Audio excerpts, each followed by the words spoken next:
आज मेरे नेता ने अकेले दम पे लड़ाई करी। कोरोना काल पे जब लोग एक के साथ एक शराब बांट रहे थे, ये लोग, मेरे नेता श्री अनिल चौधरी, वो 3 बार ग्रसित होने के कारण भी लोगों की सेवा में लगा रहा। 3 बार लोगों को दिन रात सेवा करी। पंजाब में गए, इस बार इन्होंने पंजाब में सरकार बनाई। हम हरियाणा में हम चुनाव लड़ रहे थे, हम जीते हुए थे, इन्होंने पूरे कैंडिडेट उतार दिए। हमेशा इन्होंने हमारे वोट काटे, इस बार हमने काट दी। कर्मों का खेल है, जब इन्होंने काटे हैं तो इस बार हमने काट दिए, तो इसमें क्या खराबी हुई? हम भी तो लड़ने आ गए थे मैदान में। जब आप उतरते हो तो जीत के लिए उतरते हो ना, आप कॉम्प्रोमाइज के लिए तो नहीं उतरते। हमें पार्टिसिपेशन सर्टिफिकेट नहीं चाहिए था, हम जीत के लिए उतरे थे। तो जीत के लिए तो एक तो जीतेगा और एक हारेगा। तो हम खुश हैं, हम आज हार के भी जीते, क्योंकि इस हमारा लक्ष्य इसको। ये आरोप लगाया कि भाई कांग्रेस जो है बी टीम बन के लड़ रही है बीजेपी से। आप लोग आरोप लगाते कि बी टीम तो आम आदमी पार्टी है। तो ये असली लड़ाई किस चीज की थी? ये दोनों थाली एक थाली के चट्टे बट्टे। जब अन्ना आंदोलन हुआ था तो इनका जो मुहिम चला था उसको बैकअप ही आरएसएस वालों ने किया था। जब रोज की कम से कम 10 से 15 बसें आ रही थी रामलीला मैदान में, तो हमारे ऊपर तो ये लक्षण लगाना छोड़ दीजिए कि हम बी टीम है। ये एक सिक्के के दोनों पहलू हैं। ये आज उनको बी टीम बोलेंगे, बी टीम उनको ए बोलेगा, तो इनसे हमारा कोई मतलब नहीं है। एक धर्म की राजनीति करती है, एक झूठ बोलने की राजनीति करती है। हमारा काम था सच्चाई लाना दुनिया के सामने, देशवासियों के सामने, प्रदेशवासियों के सामने, और वो हमने उजागर किया। और आज जनता को, आज मैं प्रदेश मेरे नेता को हाथ जोड़ के धन्यवाद करना चाहूँगा कि अगर ये लड़ाई ना लड़ते तो आज पूरी दिल्ली फिर त्राहिमाम कर रही होती। इन चोरों को भगाने के पीछे मेरा नेता का हाथ था, श्री अनिल चौधरी का। उसको दिल से धन्यवाद। दोस्तों, हमारे साथ जतिन शर्मा जी हैं, सोशल मीडिया के उपाध्यक्ष हैं दिल्ली प्रदेश के। और चुनाव में इन्होंने जो मेहनत की है वो मेहनत सराहनीय है। बहुत ज़्यादा मेहनत की इन्होंने पटपरगंज सीट से। आज चुनाव की समीक्षा करेंगे हम और जानेंगे कि पटपरगंज सीट से अनिल चौधरी, जो कि पूर्व में अध्यक्ष भी थे दिल्ली के कांग्रेस के, आखिर उनकी हार जो है क्यों हुई? अवध ओझा की हार क्यों हुई? बड़े बड़े दावेदार थे वहां पर, उनकी हार क्यों हो गई? सबसे पहले स्वागत है चैनल में। नमस्कार। दर्शक आपको फिर देखना चाह रहे हैं, दर्शक आपको फिर पूछना चाह रहे हैं, ये पूछ रहे हैं कि पटपरगंज सीट में क्या सिंसियरियो बना था और ये हार क्यों हो गई? क्योंकि एक तरफ अवध ओझा भी ज्यादा उछल रहे थे, बहुत गंदे तरीके से उनकी भी हार हो गई। देखिए, पहली बात तो नमस्कार आपके सारे दर्शकों को। ये बोलना चाहूंगा, देखिए, हार के भी हम जीत गए। एक सिंपल सा एक बात है कि हार के भी हम जीत गए। आज पहले आपने देखा होगा कि देश की आज़ादी महात्मा गांधी ने दिलाई, उस टाइम हम गोरों से लड़े थे। इस बार हमारी लड़ाई चोरों से थी। चोर जो आम आदमी पार्टी थी। पिछले 10 साल से जो दिल्ली का इन्होंने खराब किया, जो दिल्ली को हमने संवारा था शीला दीक्षित जी के टाइम पे, दिल्ली को हमने बनाया था कांग्रेस पार्टी ने, इन्होंने सत्यानाश कर दिया दिल्ली को। हमारा जोर इस बार इनको हराने का था। देखिए, पटपरगंज की अगर मैं एक बात करूं अपने नेता की, बुरा लगा। और आज तक आप लोगों ने मेहनत काफी की थी सीट पे। मैंने भी काफी क्लोजली जो है कवर किया उस सीट को, काफी मेहनत किया था। वहां पर रैलियां भी हुई राहुल गांधी की, प्रियंका गांधी की, मतलब। तो क्या रहा, क्या कमी रह गई उस सीट पे? देखिए, जनता का फैसला सर माथे पे है और विनम्रता से हम उसको हार को स्वीकार करते हैं। लेकिन जो हमारा लक्ष्य था, जो लक्ष्य चोरों को भगाने का दिल्ली से, वो हम लक्ष्य पे अपने पूरे कामयाब हुए। क्योंकि जिस आदमी ने शराब घोटाला, क्लासरूम घोटाला, दिल्ली की हवाएं, खुद तो खांसते हुए आए थे, बैंगलोर जाके करोड़ों खर्च करके अपना खांसी तो ठीक कर ली, लेकिन आज दिल्ली वाली को खांसने पे मजबूर कर दिया। मेरे नेता ने ये प्रण लिया था कि जब आपको शराब घोटाला हुआ था तो सबसे पहले पर्दाफाश मेरे नेता, जिसको आज मैं गर्व से बोल सकता हूं कि मैं उसका शिष्य हूं, मेरा गुरु है वो, उसने जाके एलजी के पास चिट्ठी ये दी थी कि देखिए, इस शराब की नीति में घोटाला है, इस पे आप थोड़ा प्रकाश डालिए। उसी जब एलजी को चिट्ठी देने वाला श्री अनिल चौधरी ही सबसे पहले इंसान था, जब वो दिल्ली प्रदेश के अध्यक्ष थे। उसी के बाद से इनके घोटालों पे जब एलजी ने उस फाइल को हाँ किया, उसके बाद इन घोटालों पर पर्दाफाश हुआ, तो इनके घोटालों का 4500 करोड़ का जो इन्होंने घोटाला किया था वो सामने आया। कोई भी मंत्री, इनके जो बड़े से बड़े मंत्री था, चाहे मुख्यमंत्री, उप मुख्यमंत्री, जेल की सलाखों के पीछे थे। आज मेरे नेता ने अकेले दम पे लड़ाई करी। कोरोना काल पे जब लोग एक के साथ एक शराब बांट रहे थे, ये लोग, मेरे नेता श्री अनिल चौधरी, वो 3 बार ग्रसित होने के कारण भी लोगों की सेवा में लगा रहा। 3 बार लोगों को दिन रात सेवा करी। जतिन जी, उसी का नतीजा ये रहा है कि अभी फर्स्ट कैबिनेट मीटिंग में रेखा गुप्ता कह रही हैं कि हम फाइल खोलेंगे, सीएजी की फाइलें खोलेंगे और जो करप्शन है उसको उजागर करेंगे।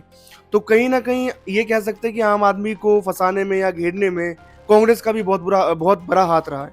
देखिए, हमने सच्चाई की लड़ाई लड़ी है, हमें घेरा नहीं। देखिए, हमने मुद्दों पे चुनाव लड़ा। हमने जो इनके वादे थे, जो इन्होंने घपला किया था, जो इन्होंने झूठ बोल के ये राजनीति में आए थे, हमने उसको पर्दाफाश किया।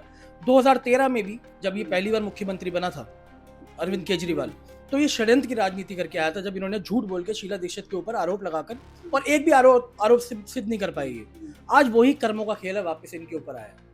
हमने तो अपना सिर्फ मेहनत से अपनी इसको हटाने के लिए सफल किया और अपना कर्म किया। जतिन जी, असली लड़ाई किसकी तरफ थी? अगर आप देखें, कांग्रेस बनाम आम आदमी पार्टी था या कांग्रेस बनाम भारतीय जनता पार्टी था? क्योंकि मतलब आम आदमी पार्टी ने भी ये आरोप लगाया कि भाई कांग्रेस जो है बी टीम बन के लड़ रही है बीजेपी से। आप लोग आरोप लगाते कि बी टीम तो आम आदमी पार्टी है। तो ये असली लड़ाई किस चीज की थी? ये दोनों थाली एक थाली के चट्टे बट्टे।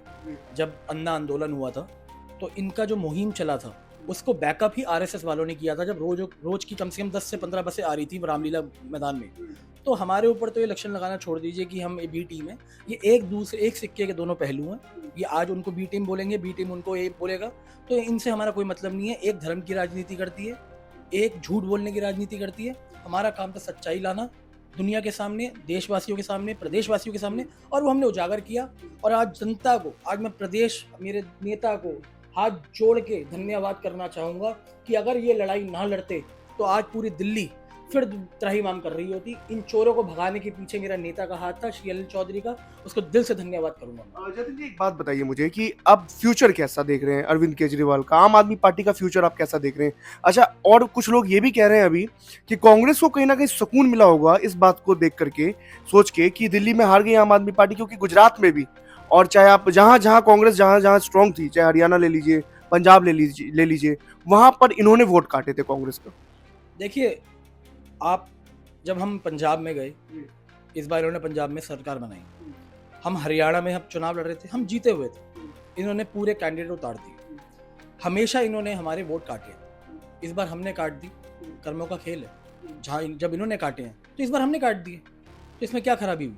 हम भी तो लड़ने आ गए थे मैदान में। जब आप उतरते हो तो जीत के लिए उतरते हो ना, आप कॉम्प्रोमाइज के लिए तो नहीं उतरते। हमें पार्टिसिपेशन सर्टिफिकेट नहीं चाहिए था, हम जीत के लिए उतरे थे। तो जीत के लिए तो एक तो जीतेगा और एक हारेगा। तो हम खुश हैं, हम आज हार के भी जीत गए, क्योंकि हमारा लक्ष्य इसको हराना था। 5 साल बाद क्या देख रहे हैं आप दिल्ली का फ्यूचर? जब 5 साल बाद एमएलए का चुनाव होगा, विधानसभा का चुनाव, या 2 साल बाद काउंसलर का चुनाव होगा, उससे पहले पंजाब में अग्नि परीक्षा है, कैसे देख रहे हो आप इस चीज को? आज दिल्ली की जनता को पता लग गया जो झूठे खोखले वादे इन्होंने किए। पंजाब की जनता को भी ऑलरेडी पता चुका है। जितना वहाँ पे ड्रग्स का माफिया चल रहा है, आज एक पंजाब का युवा बेरोजगार है और वो नशे की हालत में है। आज इन्होंने पंजाब बर्बाद कर दिया। और आज मैं इतना बोल रहा हूँ, जैसे दिल्ली की जनता ने इन्हें सबक सिखाया, ऐसे पंजाब वासी भी इनको सबक सिखाया। एमपी रंधावा जी बोल रहे हैं कि 35 विधायक जो है वो कांग्रेस के संपर्क में, 40 विधायक कांग्रेस के संपर्क में, और भी लोग बोल रहे हैं ऐसे।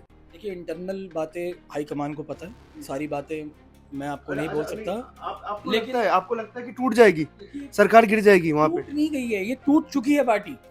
ये पार्टी टूट चुकी है। ये आज हमारे दम पे, हमारे कार्यकर्ता को लेकर आम आदमी पार्टी बनी। आज इनके कार्यकर्ता वापस कांग्रेस में आने के लिए तैयार हैं। लेकिन ये कह रहे हैं कि वोट प्रतिशत ज्यादा कम नहीं हुआ है, 2% या 3% कम हुआ है हमारा। देखिए, आखिरकार एक जीत और हार की निश्चय होता है। वोट प्रतिशत को छोड़िए, जनता ने अगर वोट प्रतिशत 2% का वो डाइवर्ट हो चुका है सर। आप अभी उपचुनाव जब आएगा पटप्रगंज से, तब देखिएगा। 2 साल बाद काउंसलर का इलेक्शन आएगा, तब देखिएगा। अगली बार एमएलए का जब चुनाव आएगा, तो अगली बार इतना वादा कर सकता हूँ कि आपको कांग्रेस में सरकार बनते हुए दिखाऊंगा आपको अगले 5 साल। मैं थोड़ी सी बात आपकी सीट की कर लूँ 1 मिनट, कि आपके सीट में अब रविंदर नेगी जो है ये बन गए, अब उपचुनाव होने वाला है वहाँ पर किस तरीके से क्या स्थिति देख रहे हैं? क्योंकि वो भी हाईलाइट हो रहे हैं। कभी जो आप देखेंगे, चाहे वो रिलीजन के मामले में देख लीजिए आप, कभी उनका काफी ज्यादा एक्टिव हो गए सोशल मीडिया में, पहले एक्टिव नहीं थे ऐसे। कैसे देख रहे हैं आप इस चीज को? देखिए, वो धर्म का ठेकेदार है, वो हिंदू मुस्लिम करता रहेगा। और कांग्रेस में ये कभी भी नहीं है कि हम हिंदू मुस्लिम करें। हम सेक्युलर पार्टी है। और हमने जो राहुल गांधी जी का एक परचम था कि मोहब्बत की दुकान, वो जारी रहेगी मेरे एरिया में। और जो चौधरी अनिल कुमार का जो विजन था वो जतिन शर्मा पूरा करेगा, उसका उनका मिशन। आज मैं आपको दावेदारी से कह ठोक सकता हूँ। तो उनका जो मिशन है वो आप आगे बढ़ाएंगे उनका जो चौधरी अनिल कुमार जी का जो विजन था वो जतिन पूरा करेगा मिशन उनका। एक तरह से देखा जाए तो अवध ओझा को आपने खदेड़ दिया वहां से। देखिए, हमने आम आदमी पार्टी को खदेड़ दिया। अवध ओझा तो वैसी कठपुतली था। अगर आप खुद सोचिए, अगर मनीष सिसोदिया ने काम किया होता तो कभी अपनी कॉन्स्टिट्यूंसी को छोड़ के नहीं भागता। वो कठपुतली था, उसका सिर्फ मेन लक्ष्य था चुनाव लड़ना। अगर आपने उसकी रील्स देखी होंगी तो उनका सिर्फ मेन लक्ष्य था चुनाव लड़ना। वो देखिए, आज के बाद वो आपको मेरे एरिया में दिखेगा ही नहीं, वो दिखना ऑलरेडी बंद हो गया। वो इलेक्शन उनका एक ऐसा स्टेटमेंट आया था कि मैं पटपरगंज की जनता के लिए काम करता रहूंगा और उन्होंने बहुत ज्यादा प्यार दिया मुझे और हमेशा काम करूंगा। देखिए, मैं तो बोलता हूँ कि आए, और वैसे शिक्षक हैं, अपनी शिक्षा बांटें लोगों को। अगर हैं तो फ्री में बांटें, पैसे लेते हैं जो लोगों से। अगर इतना है शौक फ्री में जनता के उपकार करने का तो फ्री में शिक्षा बांटें, क्यों पैसे ले रहे हैं। चलिए, चैलेंज देख रहे हैं सीट पे पटपरगंज में, क्योंकि जिस तरीके से आपके यहाँ के जो बीजेपी के विधायक हैं काफी एक्टिव हो रहे हैं। मतलब योगी आदित्यनाथ के बाद आप कह लीजिए वो एक ऐसे ही जयपुर के भी विधायक थे, वो भी काफी आगे आगे आए। मतलब हिंदू मुसलमान के उस पे अगर देखा जाए, वो देख रहे हैं ठेली वाले की वो बंद करा रहे हैं या उनका बोल रहे नेम प्लेट आप लगाओ, काफी एक्टिव हो रहे हैं मतलब उस चीज में। तो कैसे देख रहे हो आप? देखिए, वो धर्म की राजनीति है, वो हम कभी करेंगे नहीं। हम काम की राजनीति पे काम करते हैं, और कांग्रेस कभी राजनीति करती, कांग्रेस काजनीति करती है। फर्क है, ये धर्म की राजनीति करते हैं, कांग्रेस काम की काजनीति करती है। और फिर उपचुनाव में, अब जो उपचुनाव आने वाला है, देखिए, कांग्रेस का परचम लहराएगा उपचुनाव में। आपको शर्त के साथ बोल सकता हूँ, डंका बजेगा इस बार उपचुनाव में मेरे 198 वार्ड से। जतिन जी, आप जो भी बोलते हैं वो हो ही रहा है, क्योंकि अवध ओझा के बारे में आपने बोला था इंटरव्यू में कि अवध ओझा हारेंगे, और वैसा ही हुआ, अवध ओझा हार गए। फिलहाल की बीजेपी जीत गई वहां से, लेकिन आपने शायद ये बोला था कि अवध ओझा वहां से हार रहे हैं। तो अवध ओझा हारे भी थे, जैसा आपने कहा आपके चैनल पे कि अवध ओझा को हम जीतने नहीं देंगे। आज भी प्रण लेता हूं कि उन 198 वार्ड से कांग्रेस का परचम श्री अनिल चौधरी की सहायता से, श्री अनिल चौधरी के मार्गदर्शन से जतिन शर्मा पूरा करके दिखाएगा। बहुत बहुत शुक्रिया सर बात करने के लिए विभाग के दर्शकों के साथ। उपाध्यक्ष थे सोशल मीडिया के यहाँ से, और पटपरगंज में इन्होंने खूब बहुत ज्यादा मेहनत किया है। हर चीज में, हर क्षेत्र में इन्होंने ज्यादा मेहनत किया है अपने विधानसभा क्षेत्र में। उसके बाद अवध ओझा, जिस तरीके से इन्होंने पहले भी कहा था कि अवध ओझा वहां से हार रहे हैं, और वैसा ही हुआ कि अवध ओझा वहां से हार गए। अब कुछ ही महीने के बाद उपचुनाव भी है वहां पर, उपचुनाव में देखेंगे कि किसका परचम वहां पर लहराता है।